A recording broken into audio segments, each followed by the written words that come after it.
ప్రధానంగా మేము 5 అంశాలు తీసుకున్నాం. మొదటిది లీక్ ప్రూఫ్ బిల్డింగ్ ఏర్పాటు చేయాలి. దాంతో పాటు కోట్ పెయింట్ వేయాలి, బెంచెస్ ఏర్పాటు చేయాలి, టాయిలెట్స్, తాగునీరు అందించాల్సిన బాధ్యత ప్రభుత్వం పైన ఉంది అధ్యక్ష. అందుకే మేము ప్రభుత్వ పాఠశాలలని 5 స్టార్ రేటింగ్ లో చేశాము.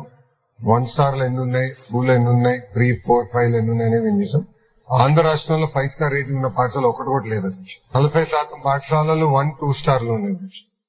సో మా లక్ష్యం, మన ప్రభుత్వం ప్రజాప్రభుత్వ లక్ష్యం ఏంటంటే కంపల్సరీ అన్ని ప్రభుత్వ పాఠశాలలు మినిమం 3 to 4 స్టార్స్ తీసుకురావాలని లక్ష్యంతో మేము అందరం పనిచేస్తున్నాం అధ్యక్ష.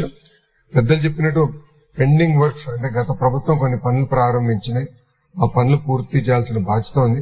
కానీ ఎక్కడైతే అవసరం ఉందో అక్కడ చేయాలనే లక్ష్యంగా పెట్టుకున్నాం.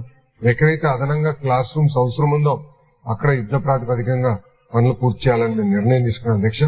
ఎస్ఎంసీ అకౌంట్స్ లో ఇప్పటికీ 200 కోట్ల రూపాయలు ఉంది అధ్యక్ష. అది ఖర్చు పెట్టమని మేము ఆదేశాలు కూడా జారీ చేశాం.